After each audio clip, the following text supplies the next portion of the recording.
एक गांव है अमेरिका में जिसकी पॉपुलेशन सिर्फ 54 लोग हैं, लेकिन इस गांव के पास जो ज़मीन है उस पर दुनिया की सबसे बड़ी सीक्रेट चीज़ छुपी है। इतनी सीक्रेट कि अगर तुम वहां कैमरा लेके घुस गए तो वार्निंग बोर्ड पर लिखा है कि डेडली फोर्स ऑथोराइज्ड, और इसका नाम है एरिया 51।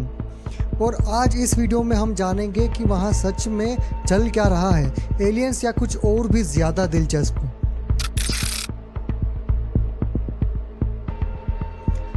साल था 1947 का जुलाई का महीना, जब अमेरिका में एक अजीब क्रेज़ फैल रहा था।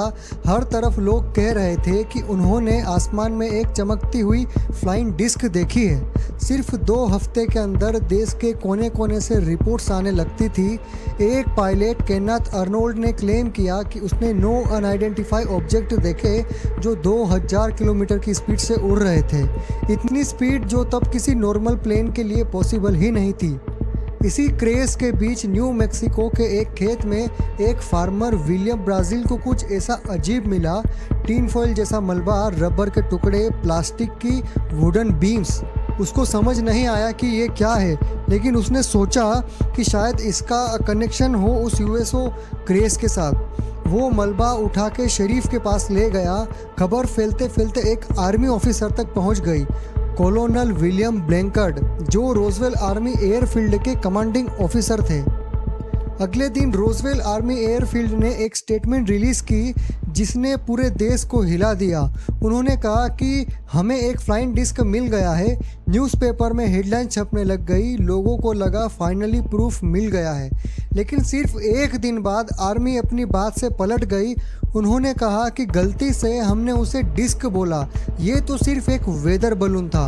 प्रूफ के तौर पर मेजर मार्शल की फ़ोटो रिलीज़ की गई जिसमें वो बलून के पीसीस के साथ दिखते हैं। मीडिया ने मान लिया, लोगों ने भी इंटरेस्ट खो दिया, यानी कम कर दिया। वो स्टोरी ठंडी पड़ गई कि सच में एलियंस है या नहीं। लेकिन बात यहाँ तक ख़त्म नहीं होती। साल 1980 में वही मेजर मार्शल एक किताब लिखते हैं जिसका नाम था द रोजवेल इंसिडेंट, और उसमें वो लिखते हैं कि जो मलबा हमने देखा वो कुछ ऐसा नहीं था जो धरती पे बना हो, वो धरती का लग ही नहीं रहा था। तभी से नई थ्योरीज उभरने लगी है। लोग कहते हैं कि एक जिंदा एलियन भी मिला था क्रस्ट साइट पर, और यूएस आर्मी ने उसे किसी सीक्रेट जगह पर रख दिया, और वो सीक्रेट जगह का नाम है एरिया 51। एरिया 51 एक यूएस मिलिट्री फैसिलिटी है जो नेवाडा के रेगिस्तान के बीचों बीच है, किसी भी शहर से 100 किलोमीटर दूर।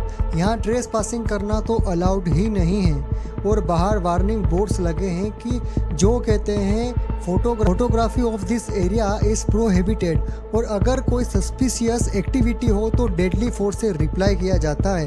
इसका मतलब अगर आप बिना किसी अनुमति के अंदर घुसते हो तो आपको डायरेक्ट बिना किसी अनुमति के, बिना किसी जांच पड़ताल के डायरेक्ट शूट करने का ऑर्डर दिया जाता है। और इस एरिया का रास्ता सिर्फ एक हाईवे से होके जाता है जो कि 250 किलोमीटर लंबा है, और इस पूरे हाईवे पर एक भी पेट्रोल पंप नहीं है, एक भी कोई शॉप नहीं है, कोई रेस्टोरेंट नहीं है, कोई होटल्स नहीं है। और दिन में रेगिस्तान का टेम्परेचर वहाँ 40 डिग्री से ऊपर चला जाता है। और इस रेगिस्तान में एरिया 51 के पास सिर्फ एक छोटा सा गांव है रेचल नाम का, जिसकी पॉपुलेशन ही सिर्फ 54 पीपल्स है। ये जगह इतनी आइसोलेटेड क्यों है? क्योंकि एरिया 51 अमेरिका की सबसे बड़ी गवर्नमेंट कंट्रोलाइज ज़मीन का हिस्सा है। Nevada test and training range जो 12,000 स्क्वायर फीट किलोमीटर से ज़्यादा एरिया में फैला हुआ है। इसके बगल में एक और रिस्ट्रिक्टेड एरिया है नेवाडा टेस्ट साइट, जहां अमेरिका ने 1950 से 1990 के बीच न्यूक्लियर वेपन की टेस्टिंग की थी। जब इतने डेंजरस वेपन टेस्ट हो रहे हैं तो उस एरिया को रिस्ट्रिक्ट करना बहुत ज़रूरी होता है। एरिया 51 की हिस्ट्री समझने के लिए हमें कोल्ड वार तक जाना पड़ेगा। 1950s में अमेरिका और सोवियत यूनियन के बीच टेंशन बढ़ रहा था और पैरानोय फैल रहा था कम्युनिस्ट और इन्फिल्ट्रेशन को लेकर के, यूनियंस में, इंटरटेनमेंट इंडस्ट्री में और गवर्नमेंट में। 1954 में प्रेसिडेंट ड्यूइट एंसनोवर को एक सीक्रेट लोकेशन की डिमांड करते हैं जहां हाई एल्टीट्यूड रिकॉग्निशन प्रोग्राम शुरू किया जा सके। दो CIA ऑफिसर को इस काम के लिए लगाया जाता है, एक ऐसी जगह ढूंढो जहां हम सीक्रेटली स्पाई प्लेन्स टेस्ट कर सकें।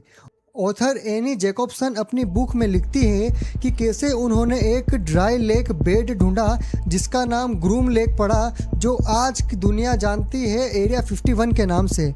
यहाँ बनाए गए दो प्लेन्स जिन्होंने दुनिया को हिला दिया। पहला U-2 स्पाई प्लेन, जो कि 1949 में जब सोवियत यूनियन ने अपना पहला एटॉमिक बॉम्ब टेस्ट किया था, अमेरिका के लिए ये पता लगाना ऑलमोस्ट इम्पॉसिबल की तरह था कि अंदर चल क्या रहा है। क्योंकि तब सैटेलाइट नहीं थे, तो 1955 में CIA एक कवर्ट प्रोग्राम बनाती है जिसका नाम था प्रोजेक्ट एक्वाटोन, जो कि $22 मिलियन के बजट में बना था। एक ऐसा प्लेन बनाने के लिए जो 4800 किलोमीटर तक चल सकता है बिना रिफ्यूलिंग के, और 320 किलो के कैमरास कैरी कर सकता है, और 21,000 मीटर की हाइट पे उड़ सके, इतना ऊंचा कि कोई रडार और कोई एंटी क्राफ्ट मिसाइल उसे डिकेट ना कर सके।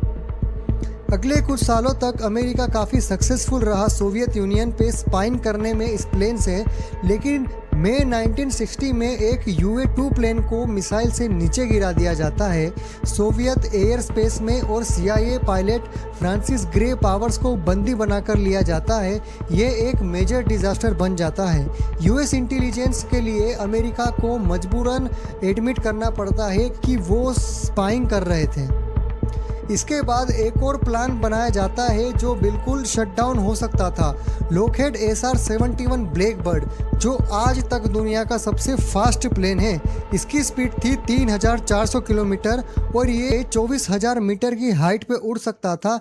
इतना ऊंचा और इतना फास्ट कि किसी के लिए इसे नीचे गिराना ऑलमोस्ट नामुमकिन सा था।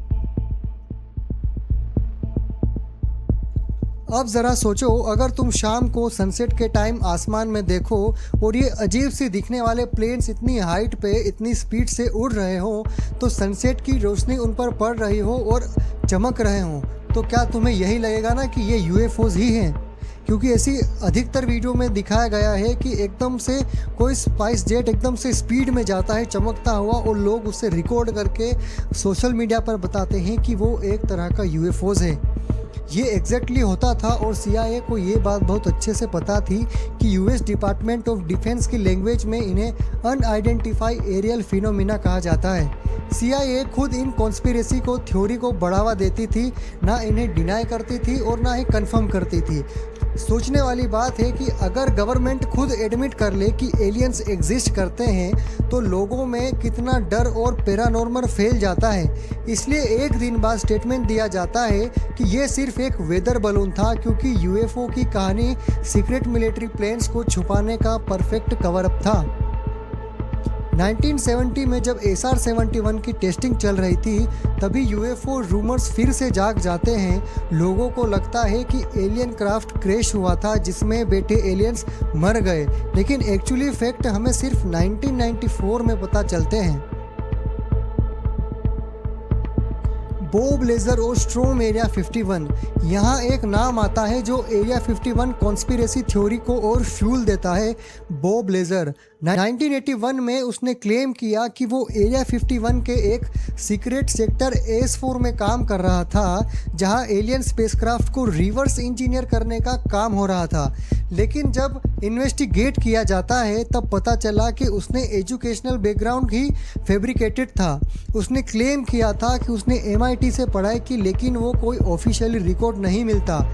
उसका रीजनिंग था कि वो कॉन्फिडेंटली गवर्नमेंट रिसर्च कर रहा था, इसलिए ऑफिशियली एनरोल्ड नहीं कर पाया। बॉब लेजर ने यह भी क्लेम किया था कि एलियन स्पेसक्राफ्ट एक स्पेशल एलिमेंट 115 से पावर होता था, जो अपनी खुद की ग्रेविटी क्रिएट कर सकता था। इंटरेस्टिंग बात तो ये है कि 2003 में रशियन साइंटिस्ट ने एक्चुअल एक एलिमेंट डिस्कवर किया जिसका नाम मेस्कोवियम था, लेकिन उसने ऐसी कोई एंटी ग्रेविटी प्रॉपर्टी नहीं पाई गई। जून 2019 में जोई रोगन ने अपने पॉडकास्ट में बॉब लेजर को इनवाइट किया। ये एपिसोड सुन के एक कॉलेज स्टूडेंट मैटी रॉबर्ट्स इतना इंस्पायर्ड होता है कि वो एक फेसबुक इवेंट बनाता है, स्ट्रोम area 51 they can't stop all of us. उसने लिखा कि सब लोग साथ मिलकर रात को 3 बजे 20 सितंबर 2019 को एरिया 51 में घुसेंगे। इवेंट में मजाक में यह भी लिखा गया था कि सब नारुतो की तरह भागेंगे ताकि मिलिट्री वाले गोली ना चला सके।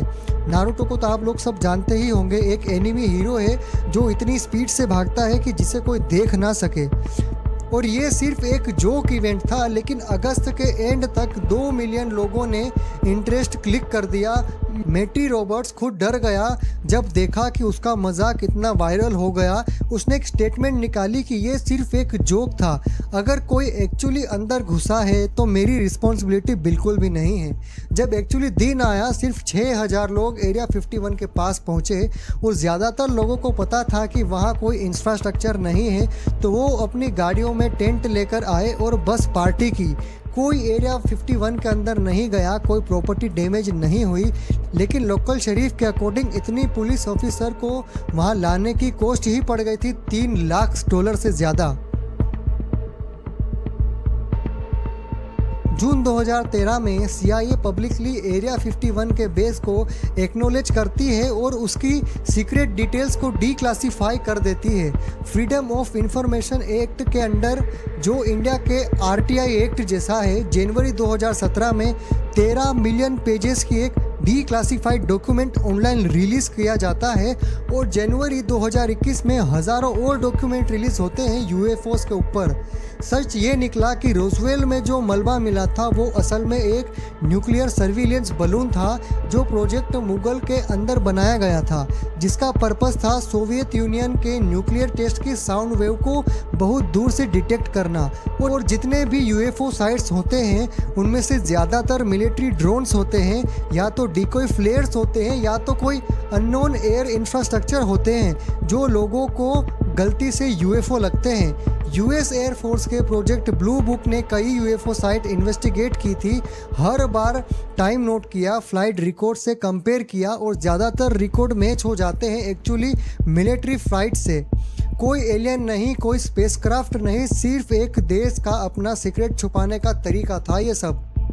सबसे इंटरेस्टिंग बात तो ये है, जब तुम्हें पता भी चल जाए कि सच क्या है, लोग फिर भी कॉन्स्पिरेसी थ्योरी पे बिलीव करना चूज करते हैं, क्योंकि इंसान को मिस्ट्री पसंद है, अननोन से डर लगता है, लेकिन अट्रैक्शन भी होता है। जहाँ इंफॉर्मेशन की कमी होती है वहाँ इमेजिनेशन भर देती है खाली जगह को। और शायद यही सबसे बड़ी इनसाइट है इस पूरी कहानी की, कि सच कभी भी एक्साइटिंग नहीं लगता जितना मिस्ट्री लगती है। और यही वजह है कि एरिया 51 आज भी इतने सालों के बाद दुनिया की सबसे फैसिनेटिंग जगह बनी हुई है, चाहे सच इतना सिंपल ही क्यों ना हो। अगर ये स्टोरी तुम्हें इंटरेस्टिंग लगी तो सब्सक्राइब कर लो और कमेंट में ज़रूर बताना कि तुम्हें क्या लगता है, एलियंस एग्जिस्ट करते हैं या नहीं, या सिर्फ गवर्नमेंट का गेम है। ते हैं अगली मिस्ट्री के साथ, तब तक के लिए नमस्कार।